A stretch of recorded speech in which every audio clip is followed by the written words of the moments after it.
잘 벌고 잘 살자. 네, 팍스 인베스테이너 진행을 맡은 김수민. 이주원입니다. 네, 벌써 한 주의 중간이죠. 수요일까지 달려왔습니다. 우리 시청자 여러분들 월요일부터 수요일까지 지내오시는데 불편함은 없으셨는지 또 궁금해지는 것 같은데요. 오늘 오는 길에 비도 오고 천둥도 치면서 날씨가 좋지 않은 모습들을 보여줬던 것 같습니다. 하지만 우리 시장은 이 날씨와 다르게 좋은 모습 보여줄 수 있도록 계속해서 기대를 해봐야겠다는 생각이 드는 것 같은데요.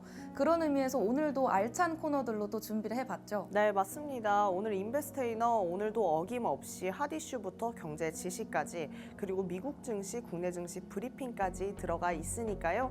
수요일이라고 우리 수민 씨만 너무 보시지 마시고 저 주사인 볼트도 한번 봐주셨으면 좋겠습니다. 네, 맞습니다. 우리 시장 파악하기에 앞서서 우리 국내 증시 브리핑은 정말 빼놓을 수 없는 요소니까요. 바로 이어지는 주원 씨의 국내 증시 브리핑부터 바로 알아보도록 하겠습니다. 네, 우리 국내 증시 전장에서 모두 빨간불 켜며 상승 마감했는데요. 전일 차익 실현 이루어진 지 코스피는 잭슨홀 기대감과 미국 시장 영향에 재차 상승했습니다. 미국 주식시장은 연준 위원의 비둘기파적 발언에 금리 인하 기대감까지 올라가며 상승했고 엔비디아 포함한 반도체 지수들 상승했습니다. 엔비디아 골드만삭스의 호실적 전망에 6거래일 연속 상승했고요. 반도체 영향 때문에라도 이 나스닥 지수는 상대적으로 강세 보여줬습니다. 코스피도 잭슨홀 파월 발언에 또 금리 인하 기대감에 엔비디아 호실적까지 이어져 외국인 순매수 전환하는 상승 보여줬습니다. 수급별로 좀 봐도 이 전일 차익 실현한 외국인 현선물 동반 순매수 전환했지만 현물 매수 규모는 400억 원 정도로 크지는 않습니다. 업종별로 좀 보도록 하겠습니다. 어제도 돋보이는 이 밸류업 이외에도 반도체, 건설 등 호실적과 이 금리 인하 수혜 업종들이 외국인들이 유입되면서 강세를 좀 보여줬는데요. 반도체 같은 경우에는 다음 주 엔비디아 실적 발표를 앞두고 기대감에 상승했고 이 미국 반도체 영향까지도 받으면서 20만 닉스까지 올라갔습니다. 건설에서는 금리 인하 대표 수혜 업종과 이 실적 반등과 하반기 이후 업종 개선 기대감에 GS건설 52주 신고가 경신했습니다.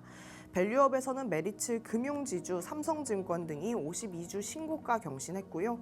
주주환원 확대 및 호실적 영향에 금융주들 계속해서 강세 지속됐습니다. 자동차 부문 보도록 하겠습니다. 반등폭은 좀 크지 않았는데요. 8월 28일에 CEO 인베스터데이 일정과 함께 주주환원과 인도 IPO 관련 언급에 주목될 예정으로 보여집니다. 방산, 조선, 헬스케어 등 별다른 이슈는 좀 부재한데요.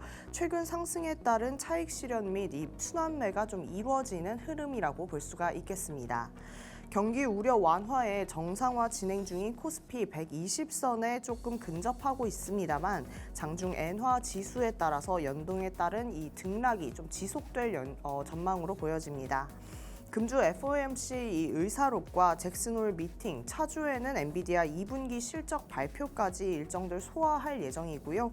코스닥 같은 경우에도 미국 주식시장 훈풍에 좀 반등을 보여주는 모습이었습니다.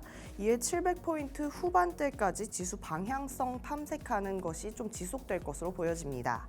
낙폭 과대 인식에 급락 이후에 코스피 대비 아웃퍼폼 지속되는 모습 보여지고 있고요. 기관과 외국인 순매수 유입에 대형주 중심의 강세 보여줬습니다. 끝으로 원달러 환율은 미국 경기 선행지수 하락과 이 닐 카시카리 총재의 완화적 발언에 6.5원 하락했고 유가 또한 좀 하락하는 모습 보여줬습니다. 여기까지 국내 증시 좀 알아봤다면 간밤에 미국 증시 또 알아봐야겠죠. 네, 뉴욕 증시 브리핑도 준비를 했습니다. 오늘 뉴욕 증시에서는 이 다우존스 지수와 S&P 500 지수, 나스닥 종합지수 등 3대 지수가 6거래일 만에 동반 하락했습니다. 최근 강하게 반등했던 시장이 조정을 받게 되면서 하방 압력이 작용한 것으로 보입니다. 먼저 3대 지수부터 보도록 하겠습니다. 다우존스는 전장보다 61.56포인트, 약 0.15% 하락한 4834.97에 마감했고요. S&P 500 지수는 11.13포인트, 약 20% 내리면서 5597.11을 기록했습니다. 나스닥 지수 역시 59.83포인트, 0.33% 하락하면서 17,816.94에 거래를 마쳤습니다. S&P 500 지수와 나스닥 지수가 9거래일 연속 상승을 기록하지 못하고 각각 8일 연속 상승세로 마감을 했습니다.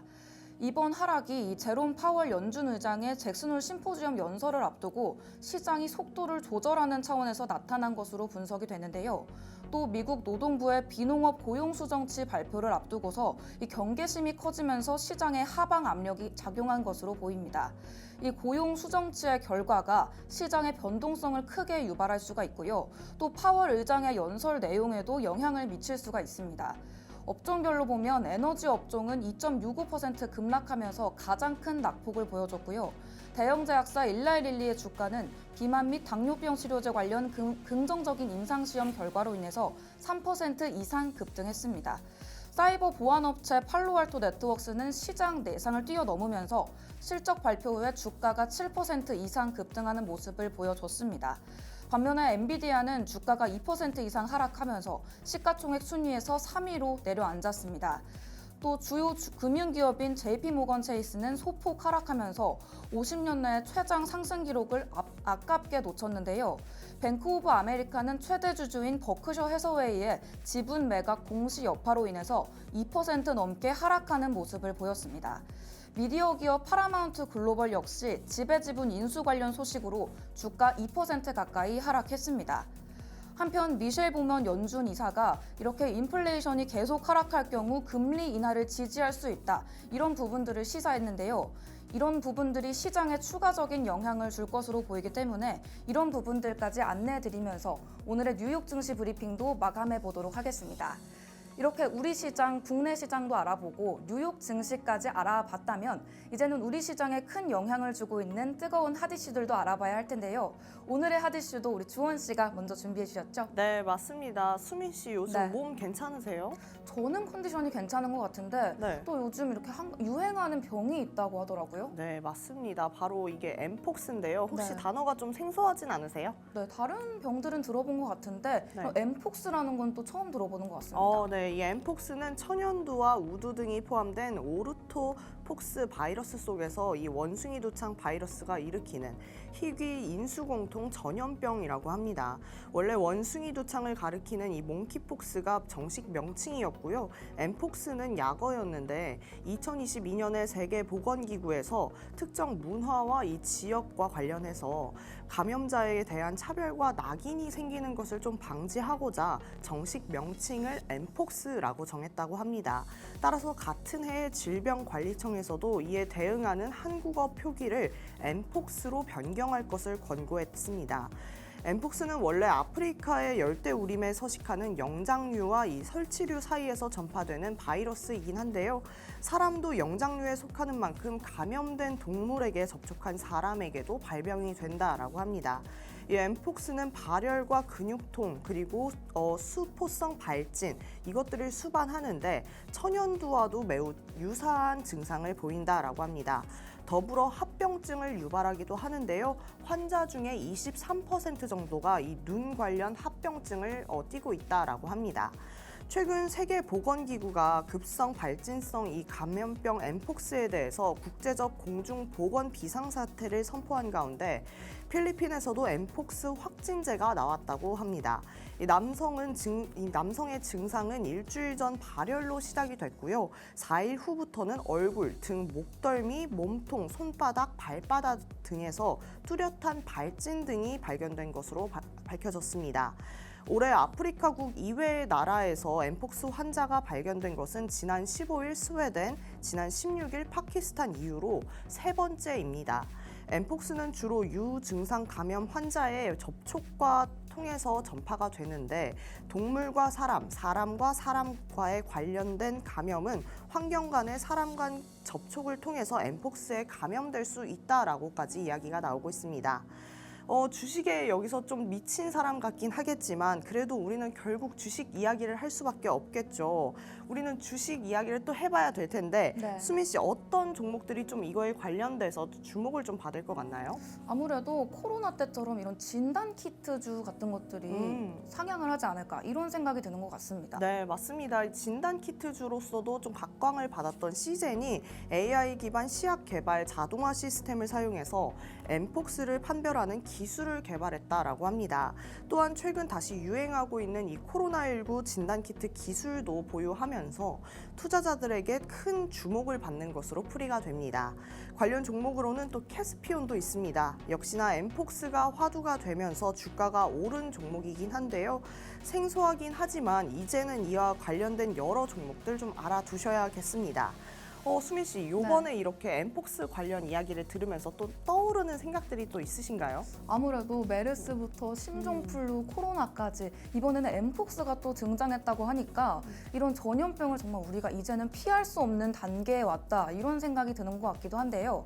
이제 피할 수 없다면 우리 주원 씨가 알려주신 대로 주식 종목이라도 잘 봐서 이 피할 수 없는 전염병의 수혜를 그나마 봤으면 좋겠다 이런 생각이 드는 것 같습니다. 네, 맞습니다. 건강도 당연히 지켜야겠지만 우리의 지갑도 또 지켜야 되잖아요. 네. 이런 전염병이 돌수록 경기가 안 좋아지고 경제가 침체되니까요. 이 부분들 잘 챙겨가셨으면 좋겠습니다. 자, 여기까지 저의 핫이슈 한번 알아봤고요. 우리 수민 씨가 준비한 핫이슈 알려주세요. 네, 제가 준비한 두 번째 핫이슈, 오늘의 핫이슈는 바로 금리 인상인데요. 오늘의 핫이슈가 금리 인상인 이유, 그 국내 주요 은행들이 연이어서 주택대출 금리를 상승하고 있기 때문입니다. 이번 주에는 국민은행과 신한은행, 그리고 하나은행까지 차례로 대출금리 인상에 나서는데요. 이 금리 인상의 배경과 영향을 살펴보도록 하겠습니다. 먼저 이번 금리 인상의 주요 배경은 무엇인지 볼 텐데요. 이번 금리 인상의 가장 큰 배경은 이 가계부채의 급격한 증가와 이 금융당국의 관리 압박이라고 볼 수 있겠습니다.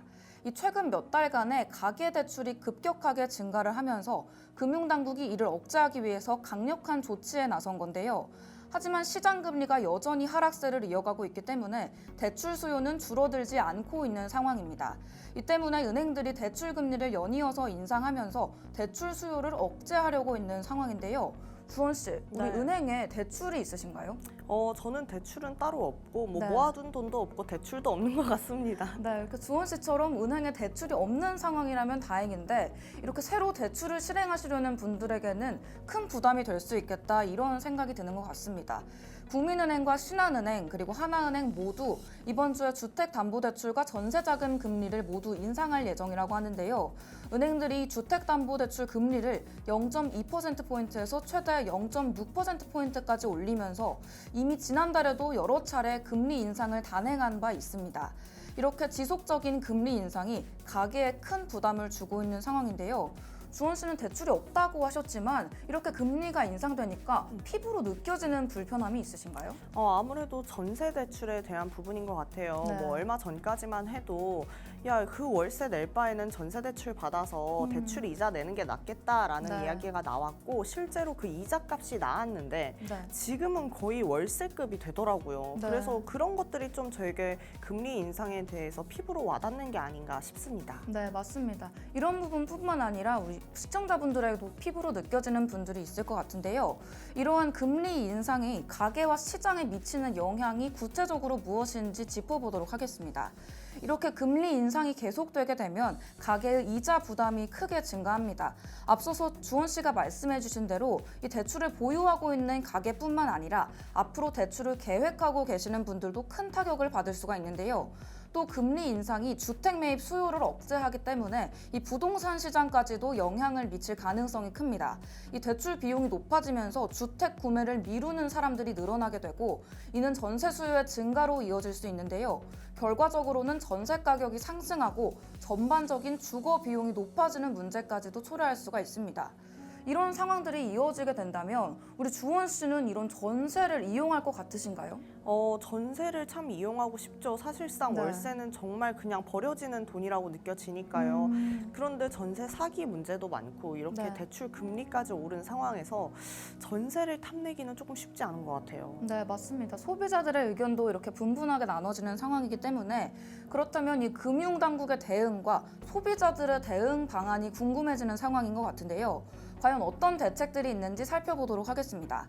이 금융당국은 가계부채 증가를 막기 위해서 은행권의 대출 강화를 요구하고 있는데요. 하지만 지나치게 강력한 규제들이 계속되게 되면 오히려 경제에도 안 좋은 영향을 미칠 수가 있는 상황이기 때문에 신중한 접근이 필요하다, 이런 평가들이 이어지고 있습니다.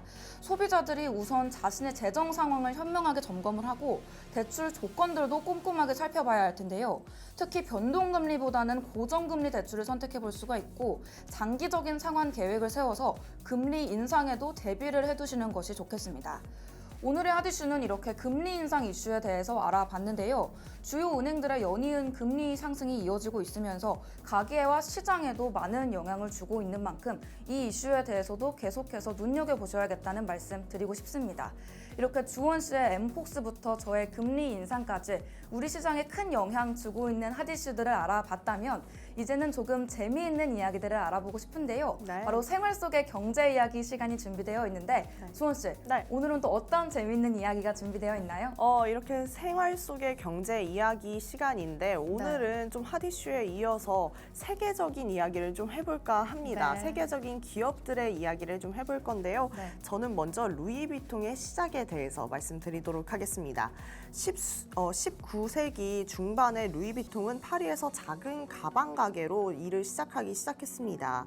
그는 고급 여행 가방을 제작하면서 명성을 쌓아갔는데요. 당시 여행 자체가 부유층만에게 허용된 특권이었고 비싼 가방을 소유하는 것 자체가 상류층의 상징이었습니다.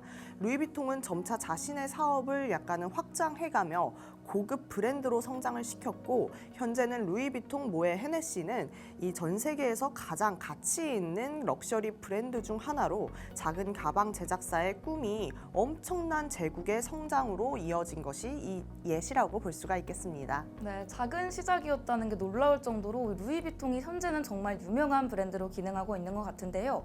이런 성공 사례들이 있어서 우리 경제도 더 활발해지는 게 아닌가 싶습니다. 저도 또 재밌는 이야기를 준비했는데요. 바로 1976년 영국의 애니타 로딕이 환경과 동물 보호를 지향하는 뷰티 브랜드 더 바디샵을 설립했습니다. 당시만 해도 이런 윤리적 소비를 강조하는 브랜드가 매우 드물었는데요. 애니타는 이 윤리적 기업가 정신과 지속 가능한 제품에 대한 고찰을 계속해 나갔다고 합니다. 이 그녀의 비즈니스가 폭발적인 인기를 얻었고 또 결국에는 세계적인 브랜드로 성장했다고 하는데요. 2006년에 이 로레알이 더 바디샵을 약 6억 5천만 파운드에 인수하면서 그녀의 노력이 큰 결실을 맺었다고 합니다. 이 이야기가 기업의 철학과 가치가 성공적인 비즈니스 모델로까지 이어지는 사례를 보여준 게 아닌가 하는 생각이 드네요.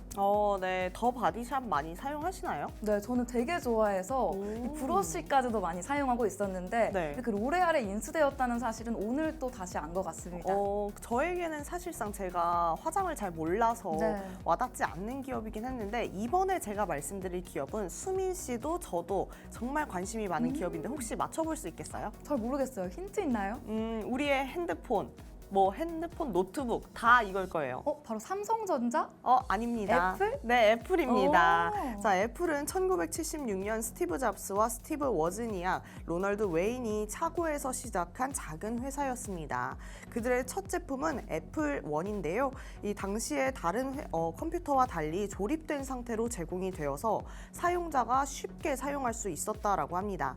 그러나 애플은 진정한 세계 기업으로 만드는 것은 1984년 출시된 매킨토시 컴퓨터였습니다.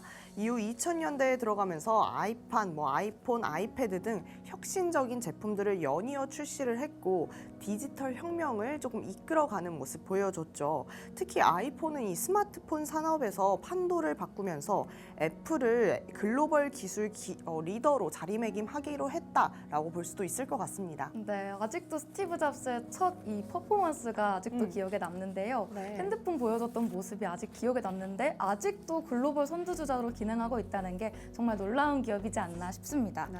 제가 다음으로 준비한 소식은 바로 아마존인데요. 1994년에 이 제프 베이조스가 온라인 서점으로 시작했다고 합니다. 초기에는 책만 판매했었는데 빠르게 다양한 제품으로 범위를 확장했다고 하는데요. 이 아마존의 성공 비결 중 하나가 고객 중심주의라고 합니다.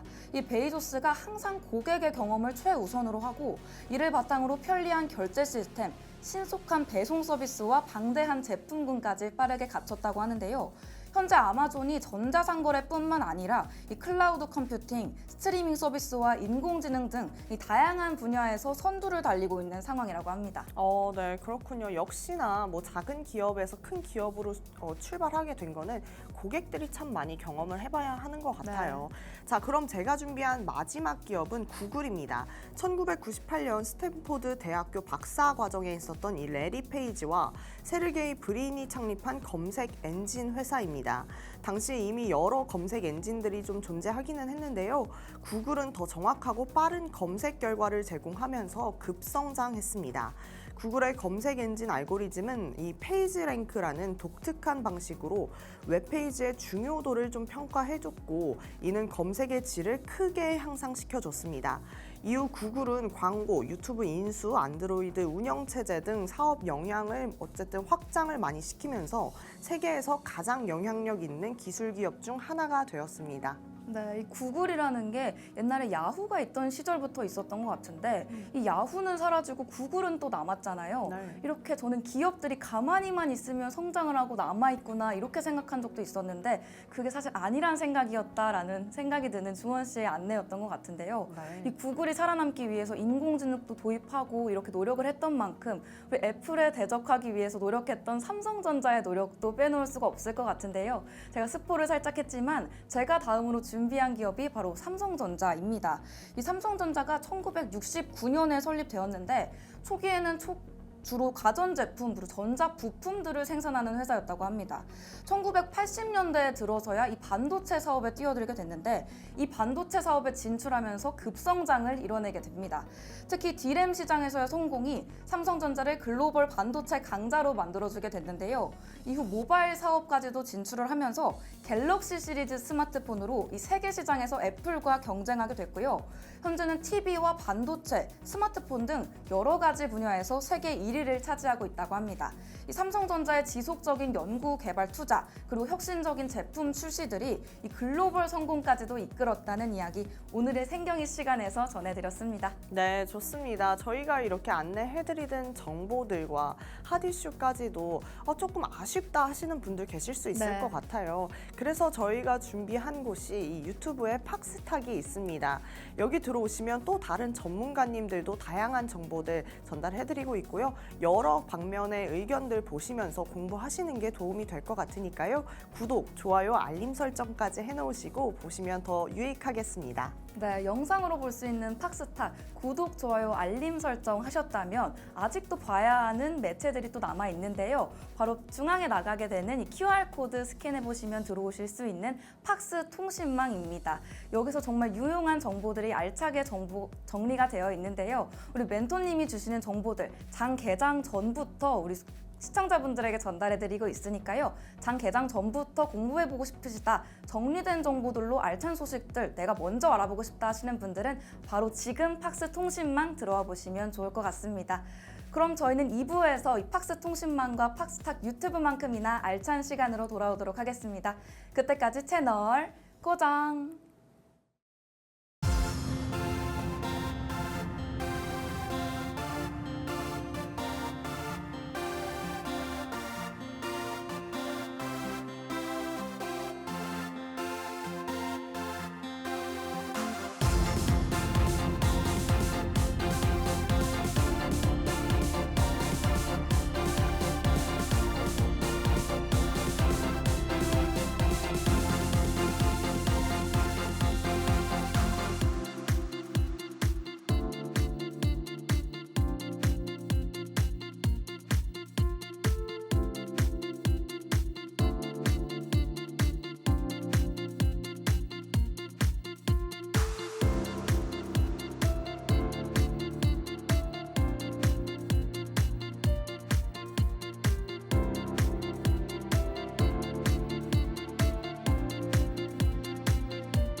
경제 공부도 재밌게. 안녕하세요. 경제와 재미를 동시에 잡는 코너 수민이에 오신 것을 환영합니다.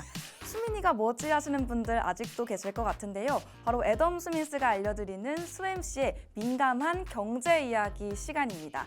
수MC가 알려드리는 이 민감한 경제 이야기가 뭔가 싶으신 분들도 계실 것 같은데 어려운 소식들도 쉽고 재미있게 알려드리면서 경제 공부의 첫걸음 내디딜 수 있도록 도와드리는 시간입니다. 오늘의 주제가 또 뭔지 궁금하실 텐데요. 바로 오마하의 현인이라고 불리는 워렌 버핏에 대해서 이야기를 해보려고 합니다.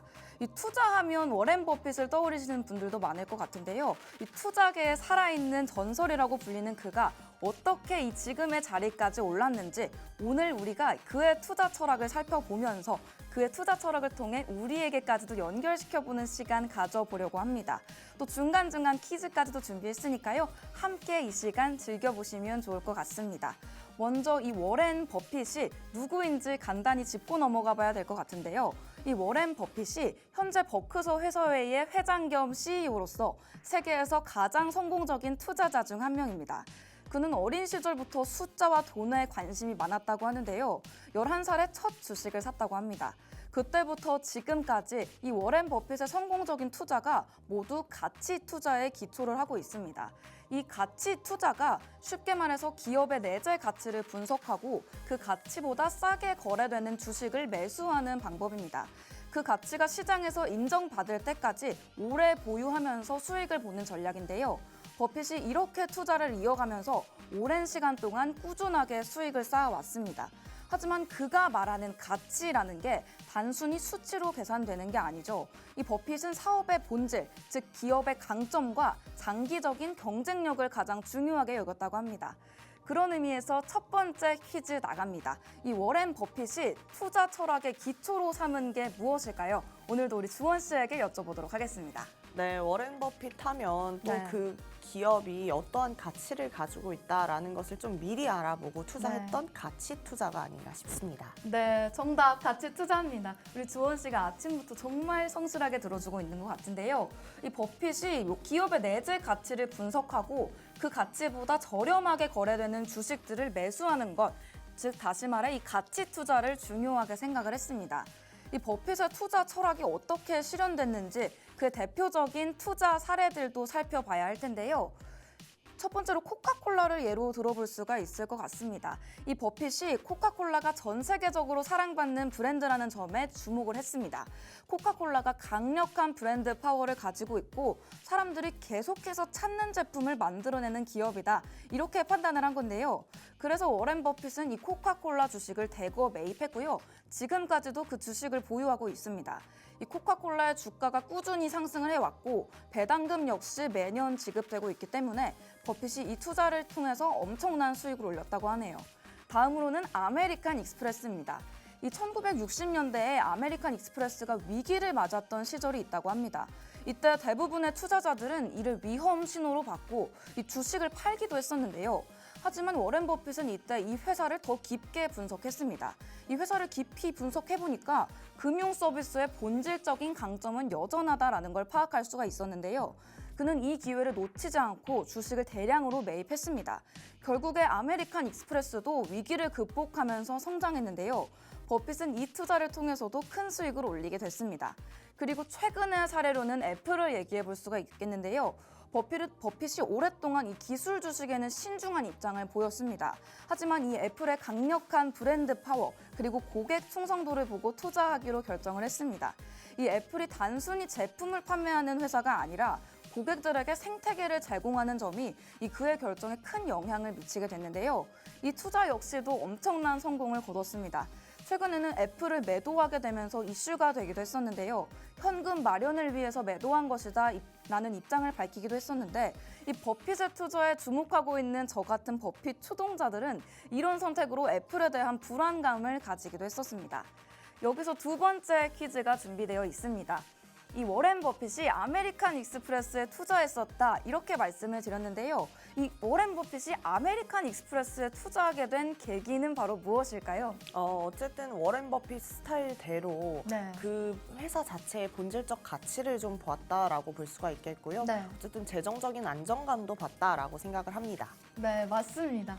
워렌 버핏이 이 아메리칸 익스프레스에 투자했던 이유가 이 금융 서비스 자체에는 본질적 강점이 있다. 이렇게 주원 씨가 말씀해 주신 대로 이 회사의 가치가 건재하다라고 평가를 했던 건데요. 이런 본질적인 강점이 여전히 존재한다고 믿는다면 이런 단기적인 위기보다는 회사의 본질적인 강점을 보고 투자하는 게 워렌 버핏의 현명한 투자와도 결이 같다라고 볼 수가 있을 것 같습니다. 다음으로는 내가 버핏이라면 코너를 준비했는데요. 제가 워렌 버핏을 굉장히 좋아하는 만큼 이 워렌 버핏이 한국에서 투자를 했다면 어떨까? 내가 워렌 버핏적 사고를 했다면 어떤 주식을 살까 생각을 해봤습니다. 단기보다는 장기 투자를, 급등락주보다는 가치주를 선택하는 워렌 버핏의 모습이었는데요. 배당금까지도 빼놓지 않는 워렌 버핏의 투자 행보를 따라서 내가 워렌 버핏이라면 어떨까 한번 생각하면서 이 한국전력을 선택해봤습니다. 이 전기의 수요라는 게 앞으로도 꾸준히 상승할 걸로 예상이 되는 만큼 전기의 잠재력은 엄청나다는 생각이 드는데요. 또 한국전력에서는 배당금 수익까지도 이렇게 파악이 되고 있기 때문에 장기 투자로 안정적인 모습을 보여주지 않을까 생각을 해봅니다. 과연 워렌 버핏이 실제로 한국에서 투자를 했다면 어떤 종목을 선택하게 됐을지 시청자 여러분들도 재미삼아서 고민해보시는 시간 가져보시면 좋을 것 같습니다. 이제는 진짜 워렌 버핏이 이 투자 철학에서 가장 중요하다고 말했던 3가지 원리를 살펴보도록 하겠습니다. 이 첫 번째 원리는 한결같이 이기는 법이라고 하는데요. 이 버핏이 말한 명언이 있습니다. 시간은 좋은 기업의 친구이고 평범한 기업의 적이다라는 말을 자주 했었는데요. 이는 장기 투자의 중요성을 강조하는 말이죠. 이 좋은 기업은 시간이 지남에 따라 더 강해지고 그 가치는 자연스럽게 상승을 하게 됩니다. 이 버핏은 인내심을 가지고 좋은 기업에 투자를 한 다음에 오랫동안 그 주식을 보유하는 것을 전략으로 취했는데요. 두 번째 원리는 바로 단순함의 미덕입니다. 버핏은 항상 자신이 이해할 수 있는 사업에만 투자한다고 합니다. 이 복잡한 사업 모델, 또 이해하기 어려운 비즈니스에는 절대 투자하지 않는다고 하는데요. 단순한 비즈니스의 경우에는 예측하기가 쉽고 리스크를 줄일 수가 있습니다. 하지만 이해하기 어려운 사업의 경우에는 내가 이해하지 못하기 때문에 리스크 또한 커지게 되겠죠. 내가 이해하지 못하는 것은 사지 않는다. 이 원칙을 워렌 버핏은 정말 철저하게 지키고 있다고 합니다. 세 번째 원리는 바로 안전 마진입니다. 버핏은 모든 투자에 이 리스크가 따르고 있다. 이런 것들을 충분히 인지하고 있기 때문에 반드시 안전 마진을 확보해야 한다고 말을 했습니다. 이 안전 자산이라는 게 이 투자한 자산의 실제 가치 그리고 지불한 가격 간의 차이를 의미하는데요. 이 가치가 차이가 클수록 투자에서의 리스크 또한 줄어든다고 합니다. 버핏은 항상 저평가된 자산에 투자해서 안전 마진까지도 확보하는 전략을 취한다고 합니다. 이 3가지 원리들 꼭 짚고 넘어가야 될 것 같기 때문에 제가 3번째 문제는 이런 원리들로 준비를 했는데요. 이 버핏이 강조했던 안전 마진, 바로 3번째 원리 중에 하나였는데 이 어떤 것을 의미하는지 우리 주원 씨에게 또 여쭤보도록 하겠습니다. 네, 최소한으로 내가 가져갈 수 있는 수익성을 보장하는 것 같습니다. 얼마만큼의 리스크가 있어도 최소한 내가 이만큼의 차익은 가져갈 수 있겠다라고 판단을 하면서 저평가주에 좀 들어가서 그 원금과 이 떨어지거나 올라갔을 때의 차익을 보장하는 그런 의미가 아닐까 싶습니다. 네, 맞습니다. 우리 주원 씨가 또 풀어서 설명을 해주신 것 같은데요. 정답은 자산의 실제 가치와 지불한 가격 간의 차이입니다. 안전 마진이 클수록 우리 주원 씨가 말씀해 주신 대로 투자 리스크 또한 줄어들게 되겠죠. 그렇다면 이 워렌 버핏의 투자 철학을 어떻게 하면 우리 일상에 적용할 수가 있을까요?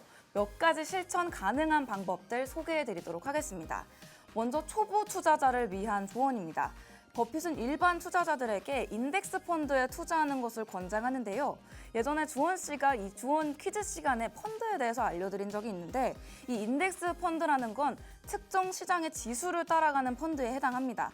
이런 펀드의 특징이 개별 주식을 선택하는 리스크를 줄여준다는 건데요. 또 단기적인 시장 변동에 휘둘리지 않고 장기적인 투자 관점을 가져야 한다. 이 부분까지 강조를 했습니다. 또 성공과 실패 사례를 통해서 배울 수도 있겠죠. 예를 들어서 많은 사람들이 이 1990년대 닷컴 버블 때 이 버핏의 투자 스타일을 비웃게 됐습니다. 당시 버핏이 인터넷 기업에 투자를 하지 않았기 때문인데요. 하지만 이 거품이 터지고 난 후에 그의 신중함이 빛을 발하게 됐습니다. 이렇게 버핏의 철학을 따르게 된다면 급격한 변화 속에서도 비교적 안정적인 성과를 낼 수가 있다. 이 부분을 알려드리고 싶고요. 이 중간에 바로 네 번째 퀴즈도 준비를 해봤습니다. 이 버핏이 단순함의 미덕을 강조한다. 이 부분들을 계속 말씀드렸었는데 버핏이 왜 이렇게 단순함의 미덕을 강조하는 걸까요? 주원 씨 혹시 아시겠나요?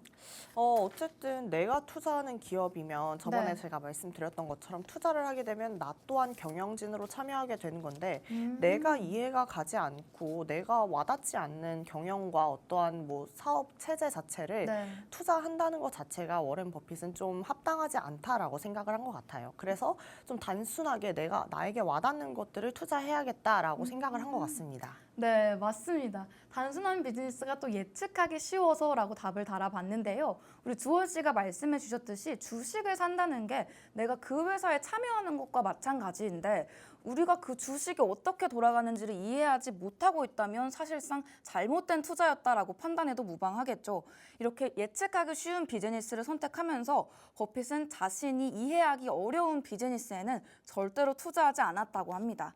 그렇다면 이어서 투자 원칙을 실제로 어떻게 적용할 수 있는지 세 번째와 네 번째도 알아보도록 할 텐데요.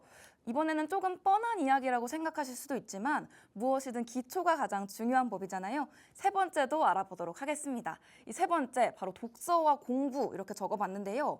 버핏이 수많은 책과 보고서를 매일 읽으면서 지식을 쌓는다고 합니다. 투자에 잘 모른다고 하더라도 계속해서 꾸준히 공부를 하고 정보까지 모아 나가다 보면 점차 더 나은 결정을 내릴 수가 있겠죠. 마지막은 감정 관리입니다. 우리 주식하다 보면 이렇게 울고 웃는 일들이 비일비재할 텐데 버핏이 또 명언을 남겼습니다. 시장은 감정적일 수 있지만 나는 감정적이지 않겠다라는 말을 남긴 건데요. 이렇게 투자에서 감정에 휘둘리게 되면 잘못된 결정을 내리기가 쉽습니다. 냉정함을 유지하고 장기적인 관점에서 판단하는 게 중요하다. 이런 말씀을 드리고 싶습니다. 여기까지 워렌 버핏의 투자 철학과 그가 이룬 성공 사례들까지 알아봤습니다. 이렇게 살펴보니까 워렌 버핏이 단순히 돈을 많이 번 투자자일 뿐만 아니라 현명한 통찰과 이런 원칙들을 바탕으로 정말 아름다운 투자의 길을 걸어왔다 이런 생각이 드는 것 같은데요. 이 철학들이 오늘날까지도 여전히 유효하다는 말씀을 드리고 싶고 우리가 투자에 대해서 접근하고 생각하는 방식들을 크게 바꿔줄 수 있는 사례였다 이런 생각이 드는 것 같습니다. 여러분도 오늘 수민이 시간을 통해서 워렌 버핏의 투자 철학을 일상에도 적용해 보셨으면 좋겠습니다. 장기적인 관점에서 투자를 하고 안전 마진도 확보를 해보면서 계속해서 공부하는 모습을 보여주신다면 여러분도 제2의 워렌 버핏이 가능하지 않을까 하는 생각이 듭니다. 우리도 워렌 버핏 될 수 있다라는 희망을 가져보면서 오늘의 수민이는 인사드리도록 하겠습니다. 여기서 수민이는 인사를 드리지만 저희 인베스테이너는 여기서 끝난 게 아니죠. 주원 씨가 준비한 알찬 퀴즈 타임이 또 준비가 되어 있습니다. 너무 재밌는 시간들이라 놓치면 정말 아깝다는 생각이 드니까요. 저희는 주원 씨의 퀴즈 타임에서 또 만나 뵙도록 하겠습니다.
네, 이렇게 바톤을 이어받아서 주사인 볼트 타임이 되었습니다.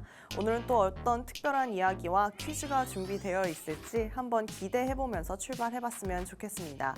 오늘은 코로나와 함께 우리 삶을 좀 위협하고 있는 엠폭스에 대해서 좀 얘기를 해보려고 하는데요. 단순히 이 엠폭스가 어떤 증상을 나타내고 어떤 바이러스인지 뿐만 아니라 지금 엠폭스가 계속해서 이 관련 종목들에게 영향을 주고 있거든요. 앞으로 엠폭스가 정말 확산이 된다라고 하면 우리 주식시장에도 많은 영향을 줄 것이기 때문에 오늘 이 부분까지도 또 알아가는 시간 됐으면 좋겠습니다. 엠폭스는 일단 천연두와 우두 등이 포함된 오르토폭스 바이러스 속에서 원숭이 두창 바이러스가 일으키는 희귀 인수공통 전염병입니다. 원래 원숭이 두창을 가리키는 몽키폭스가 원래 이야기고요. 엠폭스는 약어였는데 세계보건기구에서 특정 문화나 이 지역과 관련해서 감염자에 대해 낙인을 찍고 차별을 시키는 것을 방지하기 위해서 정식 명칭 자체를 엠폭스라고 바꿨습니다. 따라서 같은 해 질병관리청에서도 이에 대응하는 한국어 표기를 엠폭스로 변경할 것을 권고했습니다. 엠폭스는 원래 아프리카 열대우림에 서식하는 영장류나 설치류 사이에서 전파되는 바이러스이긴 한데요. 사람도 영장류에 포함되는 만큼 감염된 동물에 접촉한 사람도 발병이 될 수 있다라고 합니다. 이 엠폭스는 발열과 근육통, 수포성 발진 등을 수반하고요. 천연두와 굉장히 유사한 증상을 나타낸다라는 것이 특징이 될 수 있겠습니다. 최근 세계보건기구가 급성 발진성 이 감염병 엠폭스에 대해서 국제적으로 공중보건 비상상태를 선포한 가운데 필리핀에서도 엠폭스 확진자가 또 나왔다라고 합니다. 뿐만 아니라 올해 이 아프리카국 이외에서도 엠폭스 환자가 발견된 것은 스웨덴과 그리고 파키스탄에 이어서 세 번째라고 합니다. 엠폭스가 이 대륙을 가로질러서 전 세계에서 확산이 된다라고 하면 세계 보건 전문가들은 이 각국이 엠폭스 발병 중심에 있는 아프리카와 연대하지 않게 되면 정말 전 세계가 감염 위기에도 처할 수 있다라고 이야기를 했습니다. 영국 싱크탱크 채텀 하우스의 글로벌 보건 프로그램 부연구위원회 가지언지와의 인터뷰에서 공중보건 비상사태에 강력하게 대응하지 않으면 심각한 결과가 초래될 수 있다라고 하면서 더 위험한 변종이 더 많이 확산될 수 있다라고 경고했는데요. 그런데 지금 정말 문제는 이 아프리카의 현재 백신과 치료약이 극도로 부족하다라는 점입니다. 이 확산을 막기 위해서는 국제사회와 공조가 정말 필요하겠다라는 말씀을 드리고 싶고요. 아프리카를 중심으로 빠르게 확산하고 있는 이 엠폭스의 유일한 치료제인 티폭스가 치료 효능이 높지 않다라는 임상시험 결과가 또 나왔습니다. 16일 현지 미국 보건원에 따르면 이 콩고 민주공화국에서 엠폭스에 걸린 성인, 어린이 환자 597명을 대상으로 항바이러스제인 이 티폭스 임상시험을 실시한 결과 안정성 자체는 확인이 되었는데 치료 효능은 높지 않다라는 것이 확인이 되었습니다. 사망률은 이 티폭스와 위약 모두 1.7%로 콩고 민주공화국에서 일반적으로 보고되는 3.6%보다는 낮았습니다. 미국 제약사 시가테크놀로지가 개발한 먹는 치료제 티폭스가 천연두 치료 목적으로 지난 2018년에 이 미국 FDA로부터 정식 승인을 받았는데요. 이후 유럽의약품청과 영국 의약규제당국으로부터 이 천연두를 비롯한 엠폭스 치료제를 허가하기도 했습니다. 하지만 아직 FDA는 아직까지 티폭스를 엠폭스 치료제로 승인하지는 않았다라는 게 사실인데요. 승인 당시 천연두가 전 세계적으로 박멸되면서 사람을 대상으로 한 임상 연구가 현실적으로 좀 어려웠고 현재까지 티폭스의 안정성과 이 유효성이 자료가 없다라는 것이 그 이유가 될 수 있겠습니다. 이 국내에서도 코로나 확진자가 계속해서 급증하는 가운데 최근 엠폭스의 국내 유입 가능성까지 높아지면서 이 병원들의 업무가 완전히 과부하가 걸렸다라고 합니다. 특히 응급실은 의료진마저 코로나에 감염이 되면서 사실상 이 마비 상태에 이르렀다라고 하는데요. 지금 의료 갈등으로 인해서 24시간 운영하고 있는 응급실은 이미 한계에 이르러서 일시적으로 문을 닫는 경우도 늘고 있다라고 합니다. 이런 상황에서 코로나에 이어 엠폭스까지 정말 가능성이 우려가 커지면 중증 환자들조차도 갈 곳이 없는 상황이 이루어질 수 있겠죠. 그렇다고 항상 이렇게 슬픈 소식만 이야기하고 넘어갈 수는 없겠고요. 저희는 좀 대비를 해봐야겠죠. 건강을 챙기는 것은 물론이고요. 아까 말씀드린 대로 저희의 자산과 지갑까지도 좀 지켜야겠습니다. 지금 이 엠폭스 확산으로 인해서 여러 기업들의 주가가 좀 상승을 하고 있는데요. 가장 먼저 셀리믹스를 좀 보도록 하겠습니다. 이 바이오 소재 기술 업체로 차세대 염기 서열 분석 기반의 엠폭스 바이러스 전장 유전체 및 변이 분석 서비스를 출시했다라고 밝혔는데요. 셀레믹스는 코로나 팬데믹 이후에 각종 유행 바이러스의 유전체 분석 수요가 크게 늘어남에 따라서 각종 바이러스에 대한 전장 유전체 및 변이 분석 서비스를 상용화하게 되었으면서 최근에는 엠폭스 바이러스 확산세에 맞춰서 유전체 분석과 변이 추적 관찰에도 용이한 이 가능한 서비스를 출시했다라고 했습니다.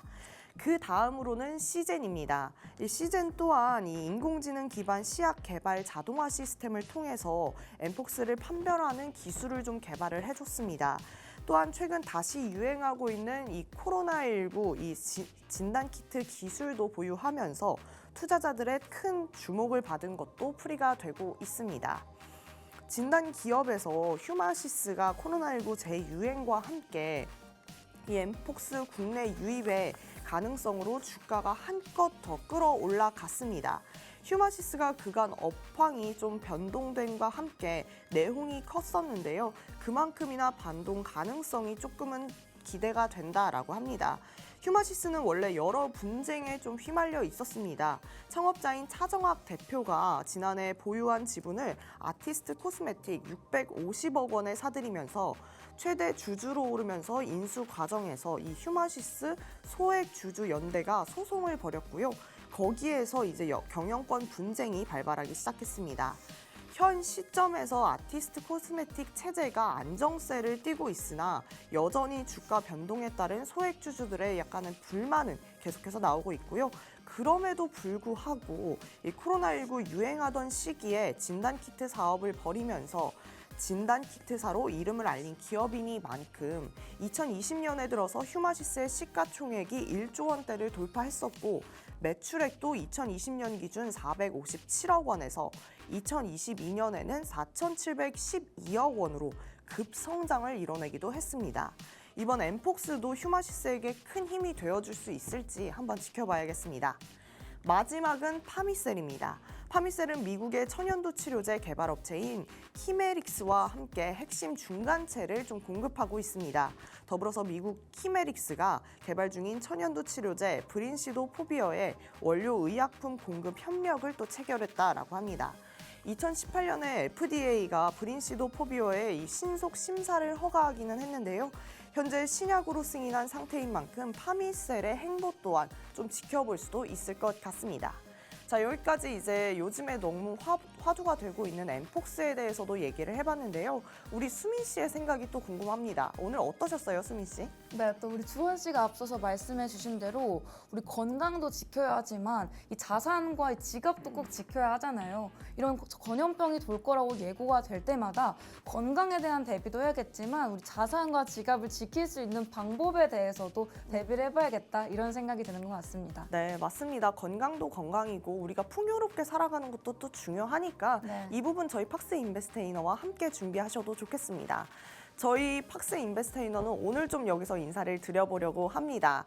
본 방송에서 전해드리는 정보는 투자 판단에 대한 조언일 뿐 해당 종목의 가치와 상승과 하락을 보장하지는 않는다는 점 유의하셔야겠습니다. 저희는 내일 다시 인사드리겠습니다. 시청해주신 여러분 고맙습니다.